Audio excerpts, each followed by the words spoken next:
Welcome back. Ashley Metzger is with the Desert Water Agency. Today we are talking about pool season, and it's rapidly approaching as the temperatures outside warm up. Good to have you here today. Thank you. Yes, it's the one thing to look forward to about summer is being able to use those pools.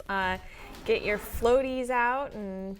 You can also have some water savings. I mean, that's what we've been talking about so much is the drought and the impact. People with pools saying, yeah, I've got a drought penalty this month and there's nothing I can do about it because I've got the pool, things like that. Well, certainly there are some tips to save around the pool. The first of which is probably keeping your pool filled to the appropriate level. Yeah. If you keep it about 6 inches below the surrounding sidewalk or concrete area, then you're less likely to get that spillage, especially when you may be doing belly flops and splashing around in there. So if you give yourself that buffer, that really helps. And then pool covers are a great way to reduce evaporation.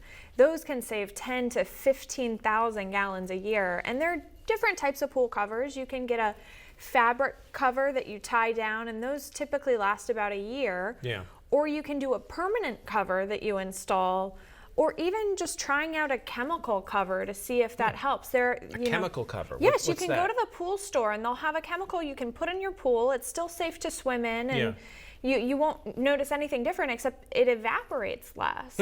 So I have had some HOAs called that have used that, and they seem to be quite happy with it. And again, 10 to 15,000 gallons of water a year is the estimated savings for some of these covers. That's a huge savings, I would think. Yes, that's a big amount of savings. And remember that a pool uses about as much water as grass if you're considering evaporation. Okay. Keeping your pool cool is also important. The lower temperatures are better, less of the water will evaporate. Interesting. And then of course, if you're getting in and out of it all of the time, then you are going to notice a little bit of the water level decreasing.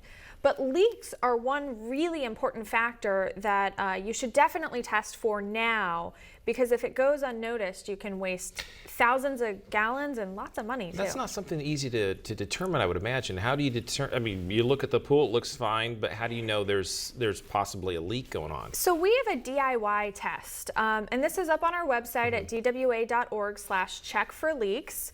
But it's quite simple. You get a bucket and you put it probably down on either the first or the second step of your pool, depending on how deep your steps are. And then you fill the water to the same level as your pool so that the level in the bucket and the pool match. Okay. Turn off your autofill, make sure that no water is being added to the pool, and then come back 24 hours later. And if the levels match, you probably don't have a leak. But if they're different, if the pool level is lower than the evaporation in the bucket, that means you may have a leak and you should check it out. Easy to do, and you can find out more about this. In fact, go to the website there, dwa.org/check-for-leaks. Easy enough to do.